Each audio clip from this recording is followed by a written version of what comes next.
Oh,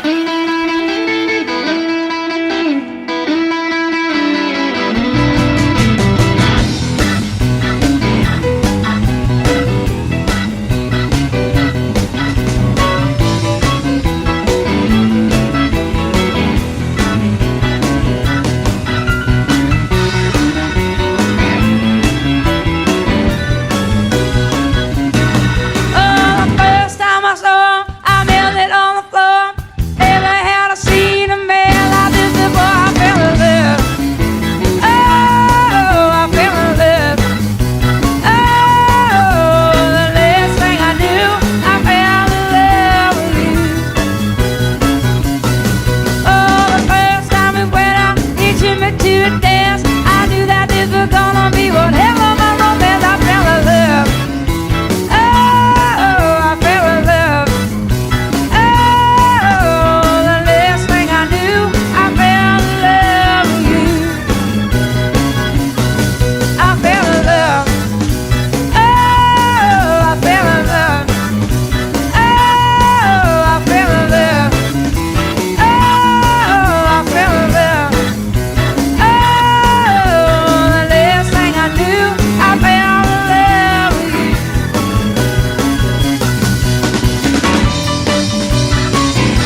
and neon light is fading slow.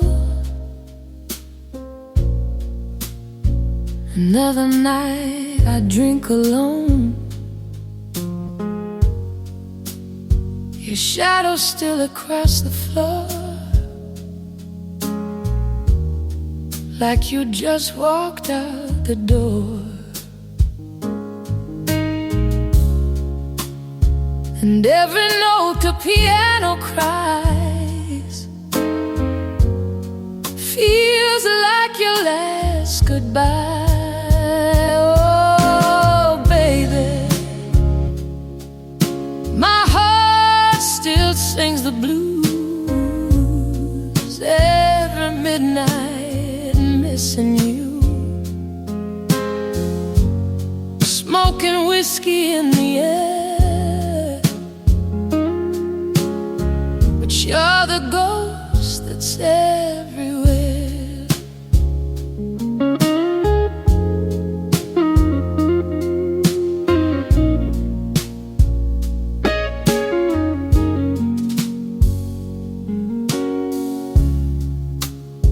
The bartender knows my name,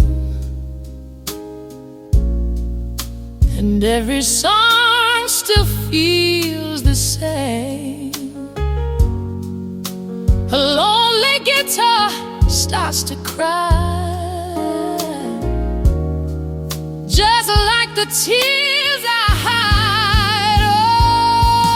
Oh, baby, my heart still sings the blues every midnight, missing you. In this dim and broken light, I keep loving you tonight.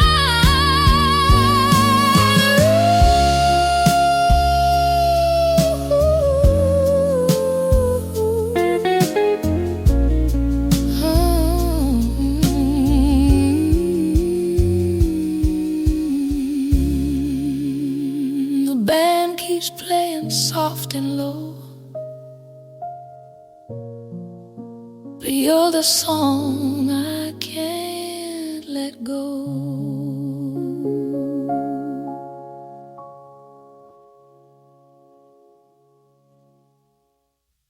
There ain't no use to sit and wonder why, babe, if you don't know by now. Ain't no use to sit and wonder why, it'll never do somehow.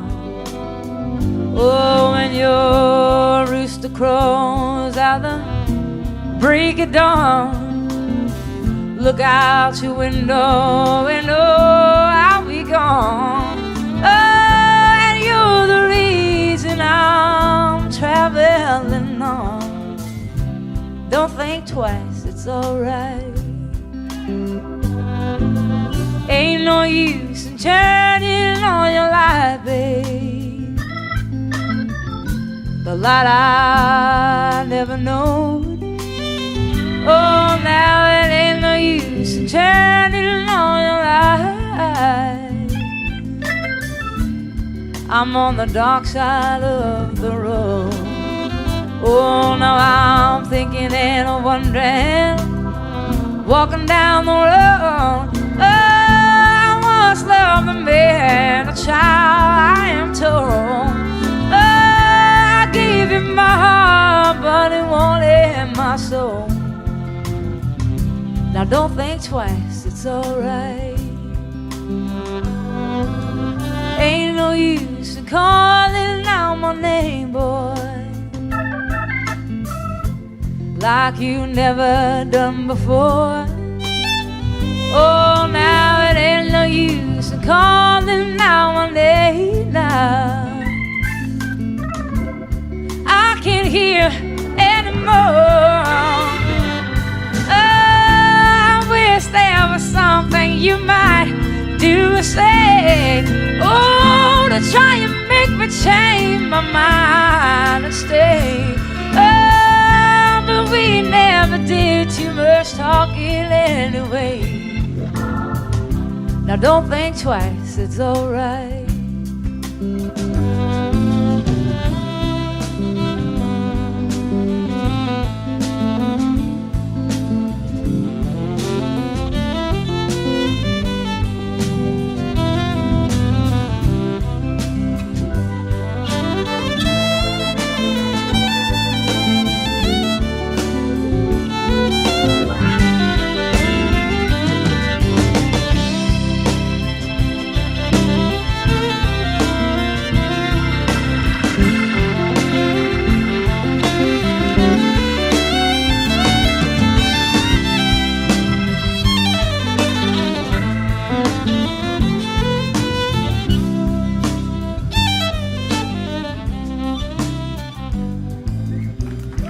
So long, honey, baby.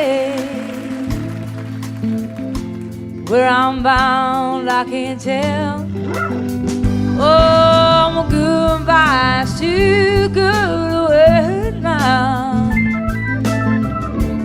So I'll just say farewell. And I ain't saying that you treated me unkind. Oh, you could have done better for Lord, I should have known mine. Oh, you just kind of wasted all my precious time. But don't think twice, it's alright. Oh, you just kind of wasted all my precious time. Don't think twice, it's alright.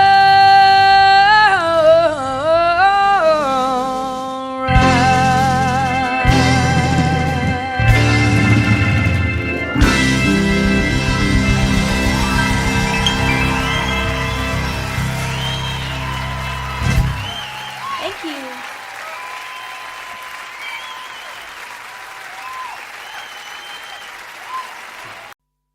Had dinner with him last The night. grey man. Oh, were you? Basher. Oh, Basher. He's fantastic. What a fine man. A fine musician. They've got a picture of him on the wall of this VH1 studio in Camden Road where we were, and he looked like a lemur, like, because he's just had really light blue eyes, and just the photograph looked like he was holding a guitar, and he just looked like one of those exotic Madagascar lemurs that only come out at night. It was just great. We I used to run a little venue in the north of England, which was an old wooden pavilion that was been knocked down now, and we booked this band one night, and they pulled. So the agent said, "Well, I've got this other band called Brinsley Swartz. Do you want them to come?" Yeah. So we said, "Okay." So they turned up, and it was just brilliant. They went down a storm, and it was a really, really good gig. It was just amazing. Very, very good. Are we rolling? He's Okay. one of a kind, Oh, really. One no. of those people that you're just so glad he's around. Paul Carrick as well. Oh, great guy. Well, Bonnie, We're still here with our same jobs. I knew you were going to It's say a miracle, isn't it? that. A live album, and about time too. Tell me about it. Yeah. Not from lack of wanting. Really? So why now? A couple of reasons. I've been being besieged by people over the years that say, your live shows really capture you, and if only you could get one out, you'd really come across. And I was all ready to do one because of, Little Feat years ago had that great Waiting for Columbus album, and it really broke through and captured them in a way that the studio ones, although those were great too. And I just have been waiting and waiting, but the situation with Warner Brothers, where I was for the first 9 albums up until 82, I was with Warner's, and I wanted to do the live record after my 8th record, and it just they didn't really feel, and neither did I, that the promotion for it went well, to put it mild. I'm trying to be polite. And radio really stopped playing any kind of progressive format, so I was basically shunted off into the hinterlands of fringe music. And even though I was selling well in my concerts and my core audience bought my albums, it wasn't the right label situation to put out a live record, because they didn't care enough, frankly. So it took me a while of waiting to get on a new label, and then God knows, after the Grammys hit, things have been really great with EMI Capitol, and I wanted 3 studio records under my belt to draw from great songs that people would be familiar with. And I've been basically planning to have this lineup of guests for a long time now, and finally I've got the great band that can play the songs as well as the ones that play in the studio, because most of them are the ones that are on the records. Indeed. I can't believe that these friends just happened to be around. There must have been a lot of phone calls going out to get all these guests on this album. Well, you've got to plan because people's schedules are way in advance. I mean, I know what I'm going to be doing 5 years from now almost. So everyone's booked and everybody's got their own album schedules. And Jackson said, I'm going to be recording, but it's if you can film and record in California, I bet you I can fly up for the day. Hornsby had already made room in his schedule for me. And this was planned in March in order to secure the mobile truck. The concert venues go on sale, at least a couple of months before. And, of course, the film crew, we had 9 35-millimeter camera, film for 2 days. So, that's almost $1 million type of proposition just for the film alone to film the 2 nights. And so, yes, it had to be way planned and approved and paid for in advance. But I must admit, the sound of the album is one of the best live recordings I've ever heard. Oh, fantastic. And I'll tell our engineer that because he worked his you-know-what off trying to make it. Because I'm not a big connoisseur of live albums. I mean, I listen to James Taylor's and Peter Gabriel's and of course, Little Feats I play a lot. And I have some live Westwood One radio programs that I've listened to and gotten copies of live performances where I've missed someone's tour. But I really wasn't an audiophile enough to know that it turns out, I found out from doing interviews, that most live albums get listened to once and put on the shelf.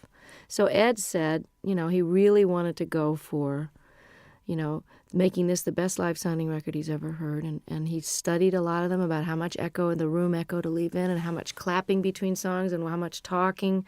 Where there was a lot of deliberation that went in. And, of course, each song is from sometimes a totally different night in a totally different hall. So there's a lot of post-production work that went into this. And it works so well. A couple of things. Vince Gill has described you as the wildest lady he knows. All right, Vince. What do you think about that? I think he's the guy all of us would love to get wild with, actually. He's the nicest star. Well, actually, Brian and Bruce and Jackson, my special guests, are pretty nice, too, in the unneurotic field. You know what I'm saying? Like people that are just folks when you meet them. I don't know if that was your impression, but I know that Vince and I, over the years, I mean, when he was in Pure Prairie League and I was still on Warner's, we ran into each other and we actually did a duet together when he was first a solo act. We did a song called Let's Do Something Even If It's Wrong. And he and I were both kind of wild. I don't mean that in a biblical sense. I just mean, wild rockers. We didn't get into this line of work because we like to go to bed at 9 o'clock. Well, you don't start till late anyway, do you? It's not late. You know what? I get up early when I'm off the road. I like the daytime hours because if you're not up partying at night, there's really no reason to be up past midnight unless you just get into one of those great moments when you can write and you're reflective and everybody else is asleep. But I've started to really like the early morning dawn hours. In London, when there's nobody else around, it's very good. I was in New York last year, and we drove out of the city we just drove out for about an hour at about 6, 7 o'clock on a Sunday morning. Nothing in New York. Very strange feeling. I bet it was very bizarre. Strange. I bet. Very, very weird.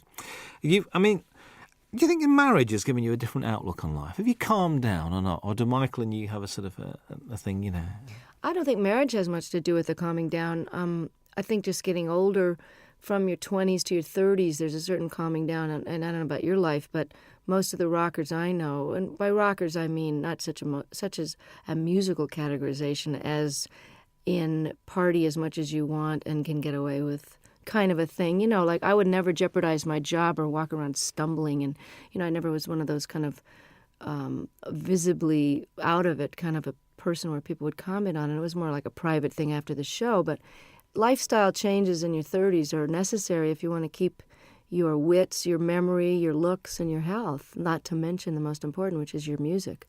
So even though I never jeopardized my job, I think my effectiveness, how many hours of the day I was able to be productive, was starting to get affected by my extracurricular activities. So my calming down that way happened in my mid-30s when I kind of quit drinking and took up yoga and bike riding and doing all those things with the ravages of time so that you end up feeling more energetic and more able to do your gig and have more fun because it just isn't fun to feel bad, I mean, I know some people make a career out of it, but the feeling bad is for the young.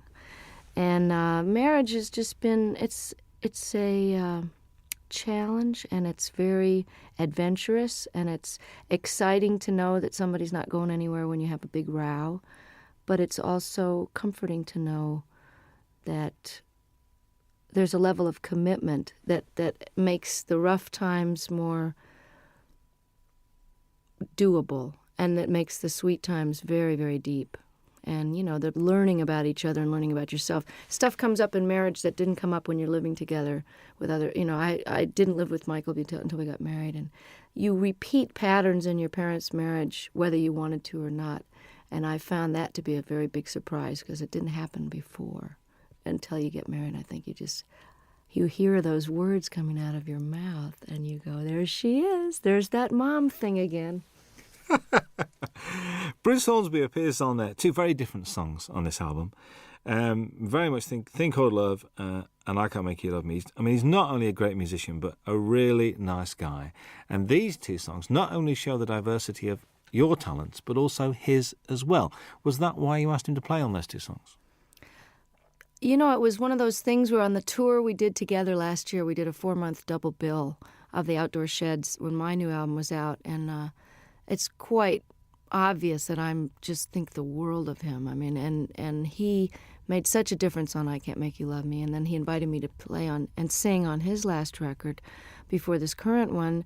Then we did the tour together, and as an encore, he came out and played the accordion, and he's a great practical joker, so it was a way to keep him off the monitor man's back, where he would probably have given me nothing but hi-hat and the monitors and messed with my sound on stage. So I kept him out of trouble by having him on stage, and, he's my favorite singer and writer, I think. It's just, Prine and Jackson Browne and him, that's it, and Paul Brady.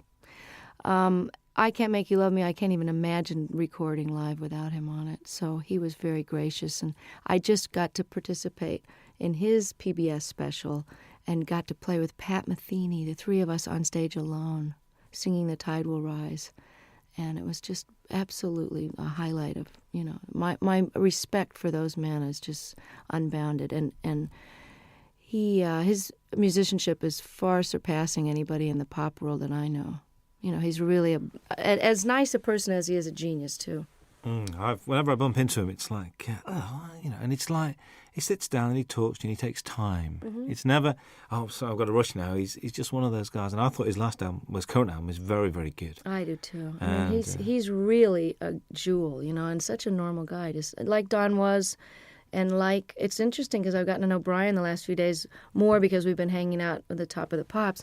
And he also is totally without any kind of ego attitude. And, he's not neurotic and paranoid or any of those stuck-up things that people get when they get to be a big shot. And I'm so lucky to have these guys as models because they've been famous longer than me.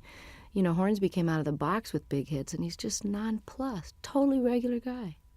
That's why you get on so well, because you're the same. You've got the same attitude, and that's why, and it shows. I reckon this record's great to listen to when driving. I've been driving around listening to this. I think it's brilliant. God, I'm so glad. It's so new that I haven't had reviews yet. So this is it. Give it to a friend. Go and drive around, listen to that, and it's great. A song on it, Shake a Little.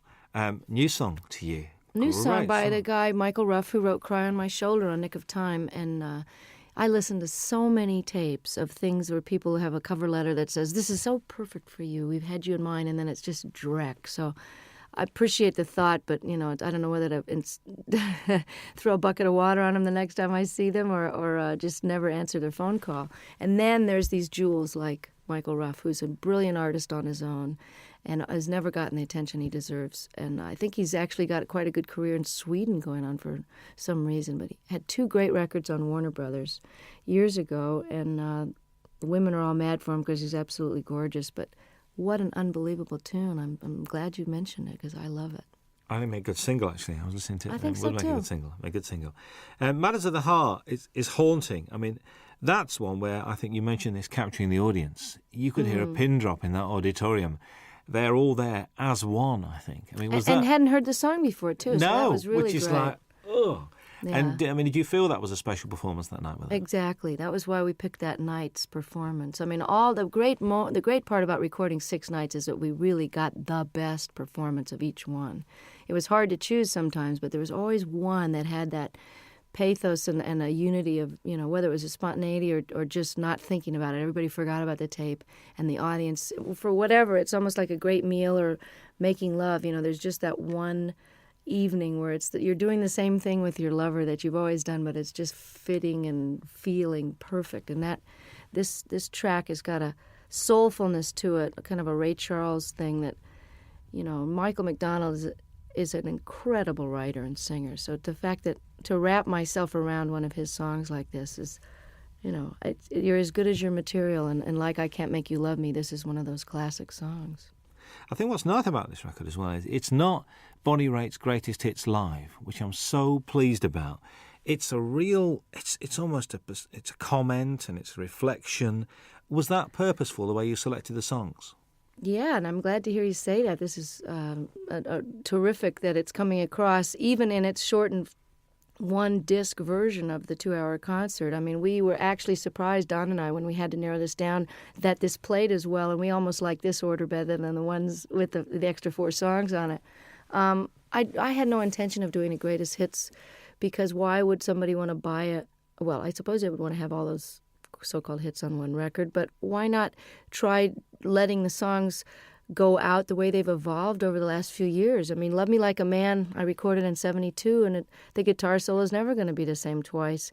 And certainly Have a Heart and Love Letter and different songs from Nick of Time, all of these songs have taken on their own character depending on the tour that we play them. Each tour, everything gets a little shifted by the band members, because just to keep it interesting, but also they just grow. Tempos are changed, Have a Heart has a kind of a South African guitar part on it, and that's partly because I've got one of the greatest guitarists as a foil now, George Marinelli, who used to play with Bruce Hornsby. So I wanted to add something different to the older songs and give people, we got 6 new songs, so it's a little bit of everything. I think so. Charles and Ruth, I'm pleased they're on there. I get the impression the way you were together, there's a real mutual respect amongst the 3 of you guys. Oh, total. And I mean, of all the people that are on a stage at once, everybody has admiration so deep that, I hope it comes through, and I'm glad to hear you say that it can be felt, because Ruth Brown single-handedly was such an influence on Etta James and Aretha Franklin and all the people that I grew up listening to when I was old enough to read about their influences. They were the ones that mentioned Ruth, because I, of course, was only, 1 year old when her first record came out. But she's built Atlantic Records with her singles in the late 40s and 50s, as did Charles Brown, who's no relation, by the way. He's from a totally different part of the country. But he also was seminal in starting the whole West Coast blues sound, the transition between the post-war jazz era, and he took his Texas very funky roots. He also was classically trained, and he melded them into the style of jazz with the Art Tatum flavor and the beautiful classical music, to where Nat King Cole became famous based on the music that Charles Brown was doing. And, of course, Ray Charles is a direct descendant, although he doesn't credit Charles, and has never turned around and really helped him, nor have Chuck Berry and some of the other people that really grew up idolizing him. And I always felt it was strange that the great rhythm and blues artists and the white artists of today, who owe such an incredible debt to these pioneers, would not only not put them on the show, or at least throw some money towards the organization out of which they can get some health insurance, since they didn't get any royalties. Because this is the biggest criminal revelation I found out in the last 6 years, is that nobody before 1970 did get royalty participation. And we've just now gotten to the 4th large company to only now, 6 years after the organization was founded, to agree to pay a 10% royalty starting today, for example, as opposed to 30 or 40 years of lost royalties and 10 years of CD sales with no money coming, no health insurance. Every other industry has health insurance and takes care of their own, except ours. So this is a call out to the other artists that are listening and fans to make sure you support the reissues that are paying royalties, and don't buy the bootlegs, and don't sell the records direct. Send the money directly to the artists, believe me, before you rip them off for the 3rd time. Absolutely. That's the Rhythm and Blues Foundation as well we're talking about. Yeah. Good to see blues on this. A fine tribute to Mississippi Fred McDowell. And I remember one night in the middle of winter going to Lancaster University, which is like in the middle of nowhere, because a friend of mine rang me up and said, "We've got to go and see this guy playing." I said, "What's it?" He said, "Mississippi Fred McDowell." I said, "OK, we'll go." Went along, there was 8 people there. But the guy putting it on loved him, and it was obvious. The guy running the gig said, "Look, I spent my money on this, and just come and enjoy yourself." Isn't that the greatest? Because Fred, I'm telling you, was the most exuberant blues man. You know, they always say, oh, they're so full of pain and grief. I mean, Fred loved to play more than anybody I ever saw, and they're just re-releasing I Do Not Play No Rock and Roll, one of the greatest double albums, and I think it was recorded here in London.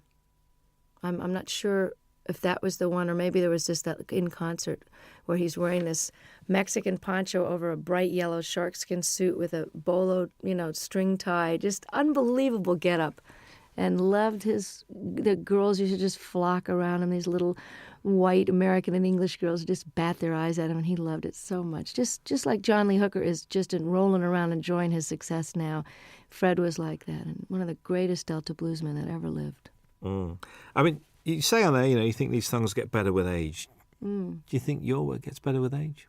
I sure hope so. I mean, don't you think you're better at your job now? You got more seasoning and humor and perspective and knowledge. I mean, I always think people, as they get older, if they're lucky enough to keep their wits about them and don't get too cranky and discouraged, that people's wisdom and opinion at 70, 80, 90 years old they're like gems, If you're smarter now at 45 than I was at 25, why won't I be even smarter at 65? So I hope that my music is richer and deeper and more accomplished. And I never saw B.B. King or John Reid or Pablo Casals or Segovia get any less with age. They just got more. Absolutely. You're always introduced, which I do like, as Bonnie Raitt and her band, including Hutch and Ricky now. I mean, they're part of the furniture. Hutch, how has he been around? A long time. He's has the distinction of being one of the only white guys ever play in the Neville Brothers, although they've had a white guitarist for a while. He is so respected by every type of musician. He played in Central America, lived there for a while. The New Orleans cats think he's just it. He lived in San Francisco, was in a band called Copperhead. He knows Celtic music inside and out and can play jazz, Algerian music. I mean, there's nothing the guy can't play. And if you ask him a question, he can give you every detail of every side musician. So he's like a walking encyclopedia. These are sort of nice guys to have around, I think, to contribute to what you're doing. Oh, I'm so lucky to. And this is the best benefit of success, is that while Hutch has been with me for over 10 years, at whatever salary level I was at, he was with me during the rough years in the 80s too, rough meaning couldn't pay very much. Ricky, who has been a successful producer living in Australia, doing film scores and, just co-produced the Boz Scaggs album. And, for those of you, Ricky Fattar from South Africa, he was in a young band called The Flame that was quite famous and was in the Beach Boys for a while. I'm able to afford musicians of the level that I've got now, and that is probably that and raising really great amounts of attention and money for political causes that really need the bucks. Those are the two most incredible aspects of my success that have made the biggest difference, that and good catering, backstage, to actually eat food that hasn't been sitting there for 4 hours. But to be able to play with Ricky and Hutch and have them leave home and come and play with me it's like a dream come true to every night have these guys. That's why this record was done now. That's why I say in the liner notes, this was the time and you are the reason. Absolutely. Jackson Browne had to be here, really. I mean, there aren't many stages that you and him haven't shared over the years, mostly benefits as well, actually. But, to do Opening Farewell is just a bit special, I think. And, we didn't know what we were going to do. I was going to cut this wonderful reggae tune that he did on his last record called I Hear Your Heart Beating Everywhere. I love that song, and I thought we could have a duet, kind of a, We Be 40 kind of a thing. I don't know. And we tried it in my key, and it just didn't sound as good as his. So I said, well, maybe we should send the band off to the wings and just sit here and play Opening Farewell. And it was just done. He came and never had a chance to rehearse it. He never had sung it in that key, never sung a harmony part. And all of a sudden we're filming and recording it for the history, and he was really a champ. You know, I can barely look at him because I love him so much, and he's so gorgeous and never changes. But yeah, I said that he had to be on the live record because he knows too much about me, and I'm afraid he's going to talk.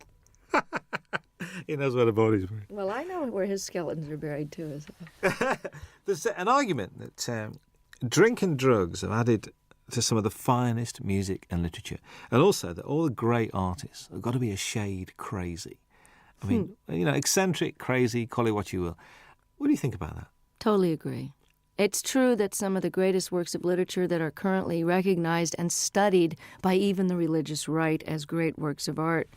I mean, Hemingway, all the great works of the 20th century, certainly that whole revolution in the 20s, you know, people were faced. You know, I don't know what the expression is over here, but pissed or whatever. You know, there's a lot of that whining and writing about your mother and tortured. A lot of that stuff, when you know about addiction, you know where that mentality is coming from. Well, that's what makes great artists torture. And artists torture themselves. And the myth is that you can't be, quote, funky or as deep or as soulful or as funny if you're not sort of loaded or hungover, is blown by the fact that John Hyatt and Stevie Ray Vaughan and some of the greatest artists of our time are still kicking, you know what, sober. So, and I'm here to tell you from that song that's on this record, and I don't know if it made this cut. Did Feeling of Falling get? I think that's the one we did leave on. I'm not. Yeah.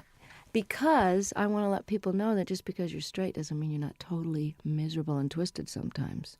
And it's out of that angst and misery and longing, which is just part of being alive, which you feel more acutely when you're not anesthetized, that some of the most powerful stuff has come out of my guitar, because it's excruciating to be awake. So it's just a different kind of art. If anybody thinks I'm not miserable, look again, you know. And sometimes it's a lot easier to just toss a few back and forget about it, you know. It's trying to be awake all the time that'll get you some good blues tunes. Most definitely. The old tortured theory goes out the window there. And there's this song with Bryan Adams. I mean, what's the story behind this? Did you call him or did he call you? Or if someone was to say to me, okay, you got a new album coming up, and, you know, you've been on the road with Longing in Their Hearts, and you have this ballad here, and you found this Michael Ruff song, but you know what I'm really missing as a rocker? I just wish somebody that I really love would call me up. And, you know, it was like the universe answered my prayer, and I get this phone call from Brian, who I haven't heard from for a few years, and he says, I wrote you this song with this woman, Gretchen Peters, and I hope you like it. It's on the way. I listened to it. It's like tailor-made, great lyrics, a tried and true topic, but done set in a very clever way. You know, you need a rock, not a Rolling Stone. Simple, straight-ahead rocker. And then on top of it, his album was postponed, so as we got closer to the live recording, I went, oh, you know, it would be really great, as if he could sing this with me. And he did. He said, I'm coming. I just can't believe it. It's like for all the blues people that I helped and all the obscure songwriters I've done songs and talked about over the years, you know, to have somebody like him who is really huge over here in Europe where I can't get arrested really. And, you know, for him, he'll be doing for me what I'm doing for Ruth and Charles. So without any compromise and just pure admiration and love, and just love the guy's work so much, and I love him. And here I am getting to have this handed to me, like Eric and Elton saying, hey, you want to be more known in Europe? We love you. Come on to the Wembley show. You know, that's the payback, is that it all goes around in a big circle, and then I get more well-known, and I can bring Charles Brown over to Europe. So that's the way it works, you know. Oh, that'd be very pleasant, actually. Very nice indeed. There's 3 songs that run together. There's Longing in Their Hearts, Love Sneaking Up on You, and Talking Heads, a storming version of that. All right. Were they the same night? Because they just run together. I think they are the same night, actually. But they were pretty slamming all. You know, sometimes we do Come to Me in the Middle, which we didn't have room for on the record. But again, you can get it on import probably. I always thought of doing Burning Down the House since I first got the idea. I've always wanted to cut the song, but I had no idea whether we would do it on this record or whatever. I didn't know if it would make the record. It was just one of those sound check into the last encore of the night. And, by the time you're at the encore point, your fans are so nuts. You can basically play Rachmaninoff's symphonies and get away with it with a reggae beat. But I love Talking Heads. I love this song. Always heard it with slide guitar. And it's very similar in the clavinet part to Love Sneaking Up on You. So I had them as a segue, like half of Burning Down the House into Love Sneaking Up on You. And about 3 gigs into the tour, all the reviews were mentioning, and the audience was jumping up and standing. They were mentioning Burning Down the House. So Don suggested, he said, hey, why don't you just finish the song and flip the order and stick it on there and we'll put it on the record. And I said, no, nobody's going to go for that. And hey, I like it. Listen, it works really, really well. Kim Wilson guests on the album as well. I mean, the Fabulous Thunderbirds are one of the best-kept secrets in Europe, like yourself. Well, that's why I plan to change it. I mean, I'm really glad that by doing a record with Delbert on Luck of the Draw, that 5 million people have that album and now know who Delbert McClinton are, as if anybody's been asleep in a closet and doesn't know. The other great white singer of rhythm and blues is Kim Wilson, and one of the greatest living harmonica players. And Kim and I have been talking about doing this song and performing it together for years, since they first wrote it on a record tastefully entitled Butt Rockin', which I'd love to hear him explain that to his folks. Oh, son, what's the name of your new album? Well, Mom, we decided to call it, So if I can get Kim more exposure in parts in the, for the moment that I'm in the sun here, and just let people know how brilliant this guy is, I'll be able to die happy, because he is just incredible. You know what? Listening to this record, I do have a problem, because I'm not now going to be able to say to people, you mean you don't know who Bonnie Raitt is? This is causing me a bit of disturbance here, because it looks like the single's going to work, and if the album works, you've knackered a lot of the things that you know who Bonnie Raitt is, and they go, who's that lady who sang that song? See, I'm enjoying coming over here and still being a cult artist, and that, now I'm getting all letters from the people in the States going, you were mine for 20 years, and now I really resent the fact that everybody knows who you are and they're playing you in the supermarkets. But I wrote the guy back, I said, hey, 20 years in small theaters, can't you cut me some slack? I get to have Ricky Fataar in the band and Hutch. Let me have a moment in the sun here, and while these rhythm and blues artists are still around, and while Kim deserves to be heard, let me show the rest of America about these guys. And I feel the same way about Europe, but if I'm a cult artist over here for a while longer, it would just be very nostalgic for me. I think so. It was a joy last time to walk into the Palace Theatre in Manchester and see it sold out. Wasn't that exciting? Joy. I'm inching my way to notoriety over here. And, I'm really thrilled that this record, that you think it's great, because I'm so proud of it. I mean, it took me a long time to get these songs together, and I took a lot of care in the mixing of it and the choosing of them. And I think if you're coming into me new, that you'll be able to get a good glimpse of what it was like before in some of the blues stuff. And, I don't think anybody should be determined by their latest single. So, I'm not a singles artist. So if you've never heard of me and you hear the Bryan Adams track and you like it, check out the rest of it, because there's a lot of good people on there that deserve to be heard while they're still able to play. I think so. I think how anyone cannot be moved by Jackson Browne's version of Stay, I will never know. And I just sang on his new record. It's just fantastic. Oh, there's a bit of to and froing, because you're on John Hyatt's record as well. Yeah, I know. Well, that's how it works. We all love each other, and, I'm so thrilled that they want me to come and play and sing on their record. There's a great band out in New Orleans called the Subdudes, and I'm on their new record, and that's a fantastic record. Support act on the tour, actually. Oh, it'd be. Oh, that's if you got there early, that's right. They were over here in England. It's true. That's right with you. How's the songwriting going? I mean, we've been progressing. We've had like 3, 4. We're getting there. I'm inching up there in the quantity. But one of the reasons I'm taking a hiatus is because I haven't stopped working either on the Rhythm and Blues Foundation or the different benefits that I've done and organized. My own touring schedule, making up for all these years I didn't tour outside the United States. I haven't had any time to write, so it's time to go live a little bit so I've got something to write about. Because honestly, writing about the catering in my room in the hotel is not going to make it for a topic. And getting any more personal than I did on the last record would be a challenge, because I'm just going to have to figure out and take a break so that it's done from inspiration and not out of obligation.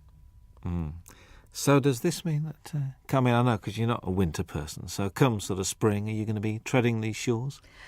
I'm hoping to have the first break from touring in 25 years after this live record. I mean, I was doing this now, and I did a record with my dad, and it's out on Angel Records with a 42-piece orchestra. We did 3 songs together, which is great fun.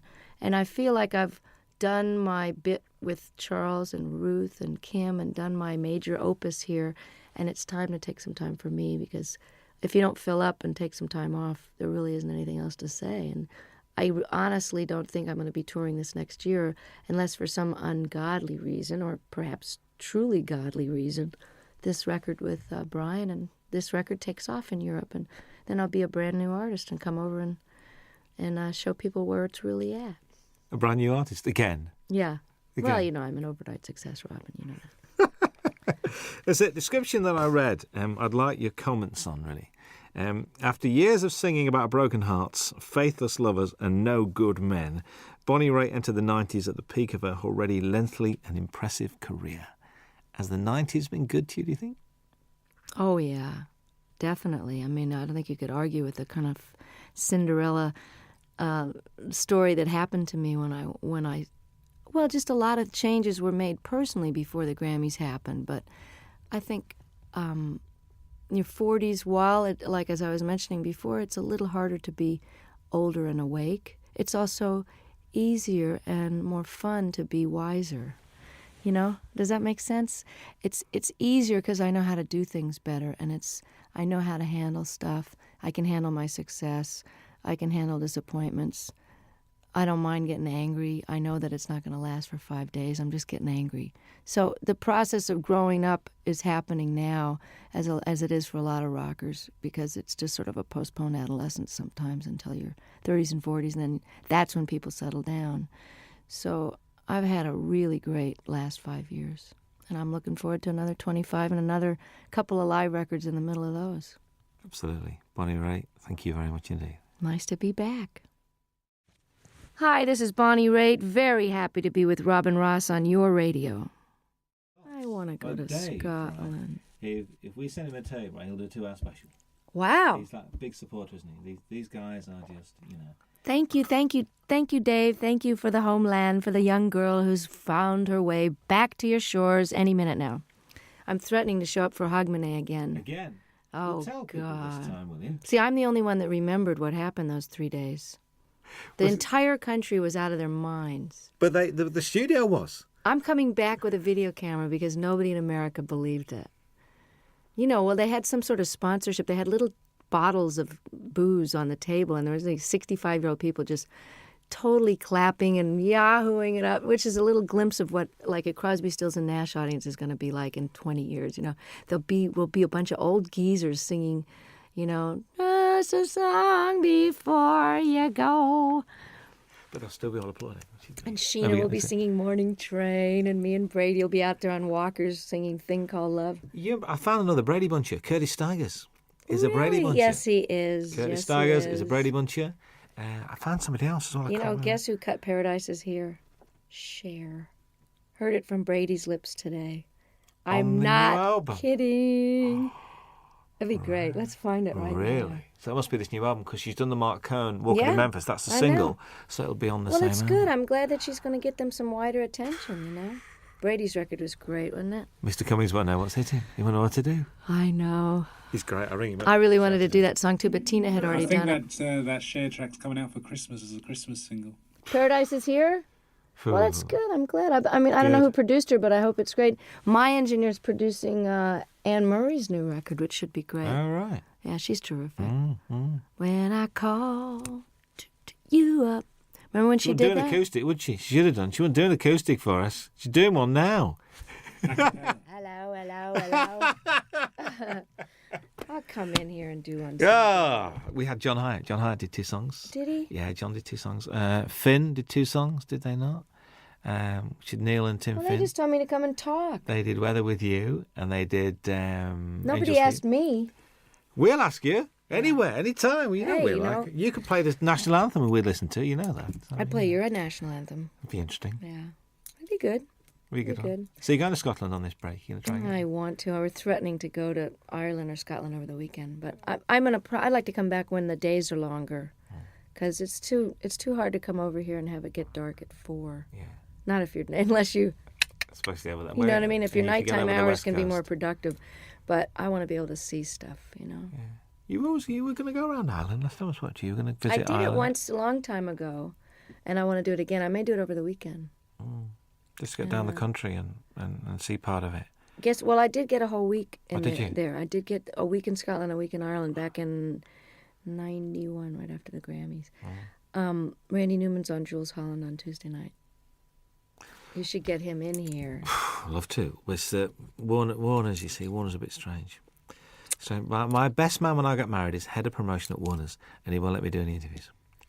He said, I leave it to the regional people. I said, but we're getting like 50 stations. Great. I know. I mean, Faust is a great record. Lovely man. When's Bonnie Call Raitt on Peter later? Asher and tell him I told him that he should do it. Excuse Tell me? him who you talked to. Tell him all the people you talked to and how many stations We're you going to get. start to, we Just call him we got you directly. on, did we get 50 last time? Peter and Gordon. Tell him you're a Peter Gordon fan and call Peter Asher.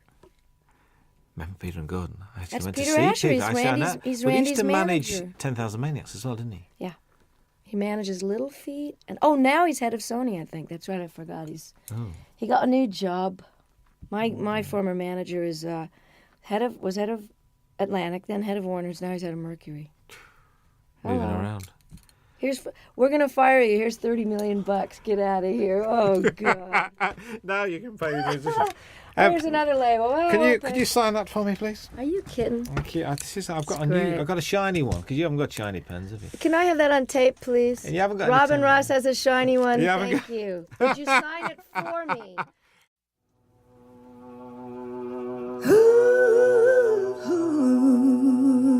Yeah.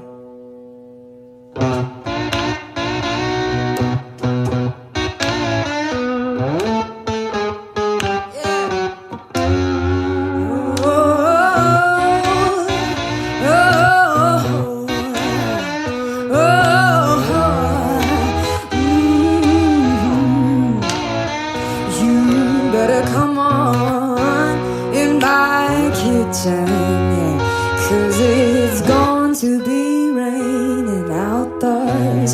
Ooh, the woman I love, yeah, I stole her from my best friend. Some joker got her lucky, yeah, stole her back again. Yeah. You better come on in my kitchen, hey, 'cause it's going to be raining outdoors. Ooh, the woman I love, yeah, I stole her from my best friend. That joker got her lucky, yeah, and stole her back again. Hey, you better come on in my kitchen, 'cause it's going to be raining outdoors.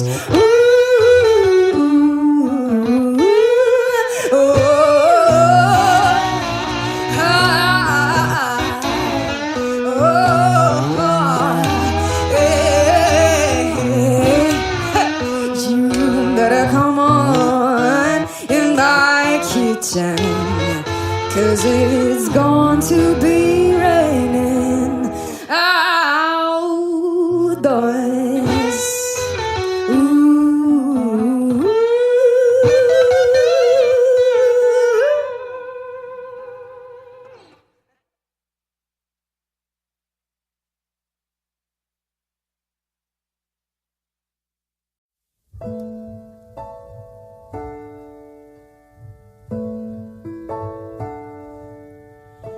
Ain't I got you on the back foot?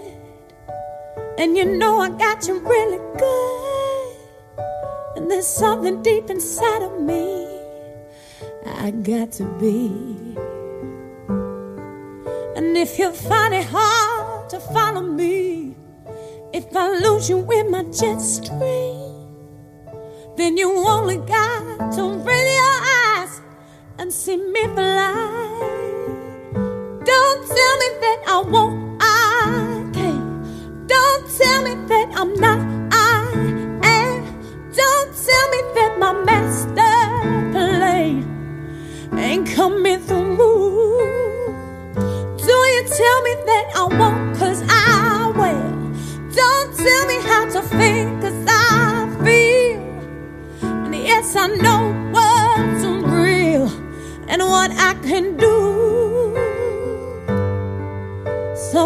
that you won't see every day.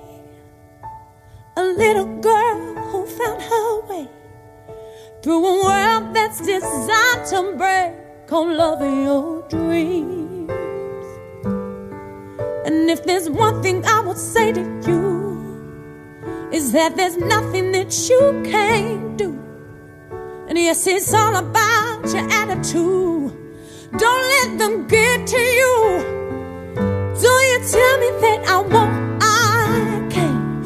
Don't tell me that I'm not, I am.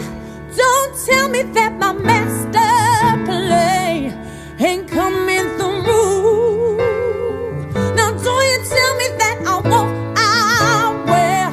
Don't tell me how to think, 'cause I feel. And yes, I know what's real and what I can do. Ooh, yeah. Ooh, oh, don't you tell me nothing, no.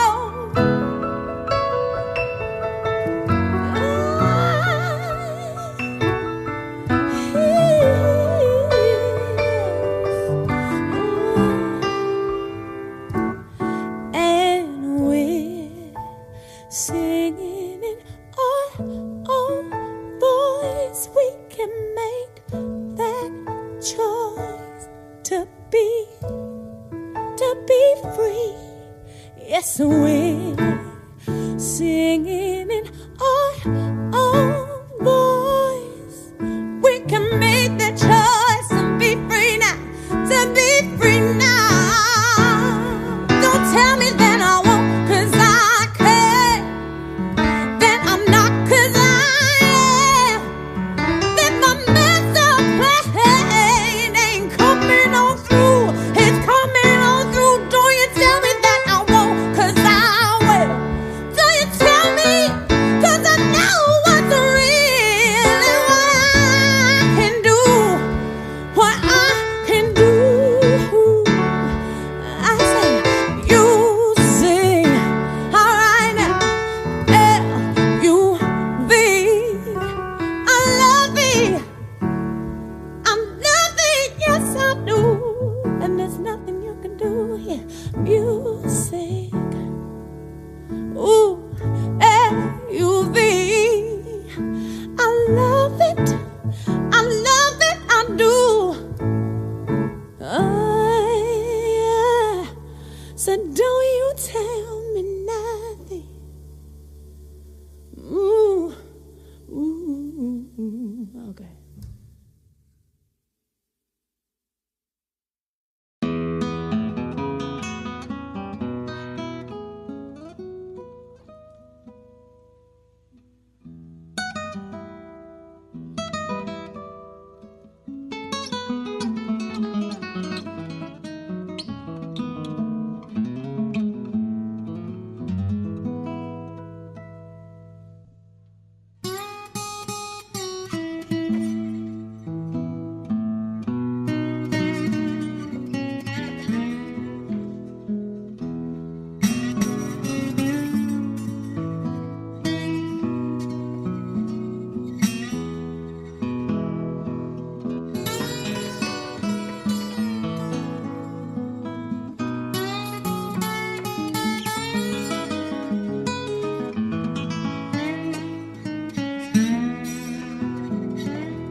Cuando llega la noche,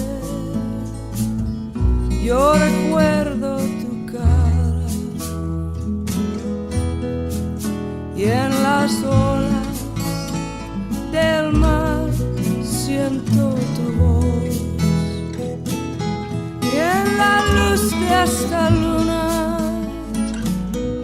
es tu piel que me roza. Y esta brisa azul trae tu corazón más cerca de mí.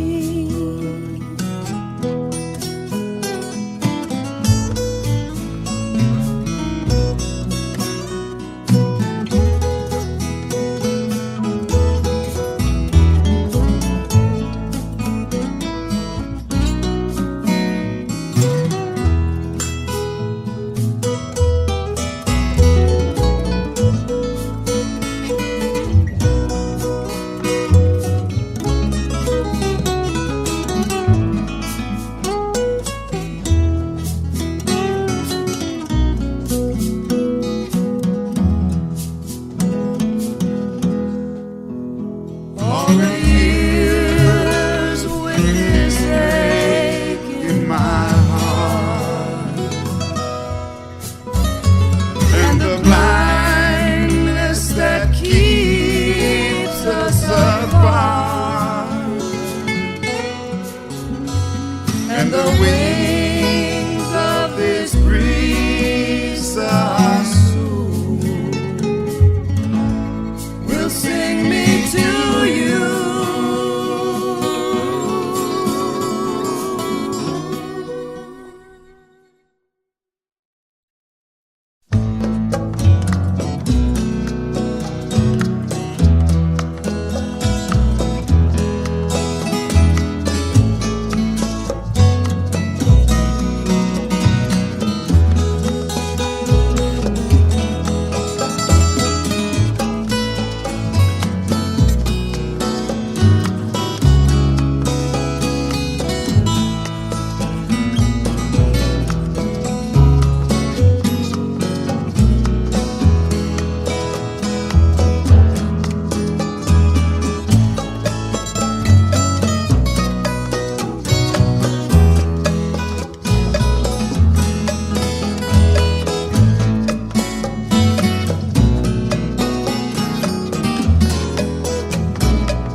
Su cara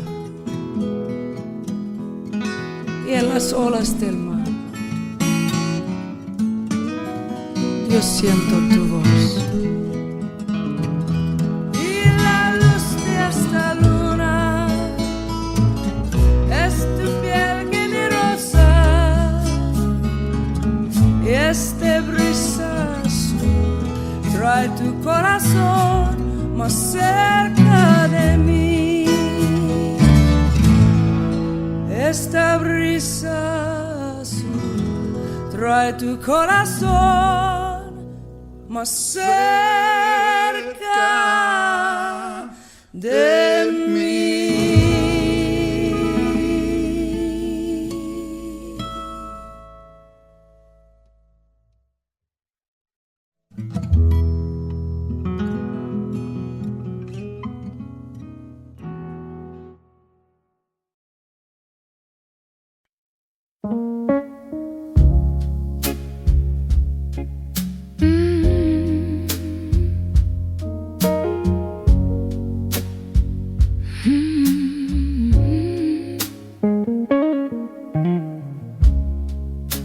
The neon light is fading slow. Another night I drank alone. Your shadow still across the floor, like you just walked out the door. And every note the piano cries feels like your last goodbye. Oh baby, my heart still sings the blues. Every midnight missing you, smoking whiskey in the air, but you're the ghost that's everywhere.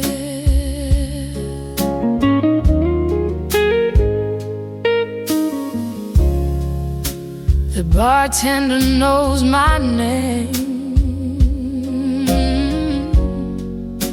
and every song still feels the same.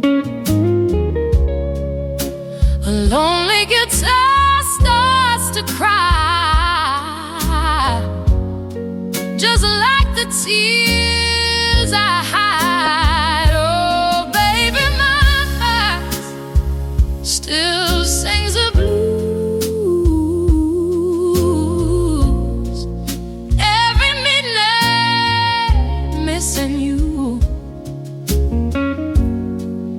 in this dim and broken light, I keep loving you tonight.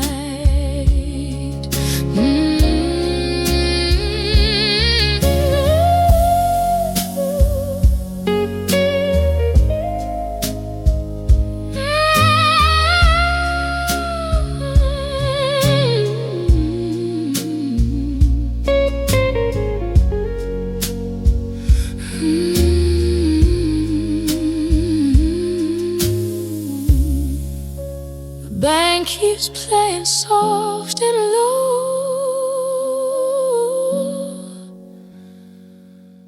but you're the song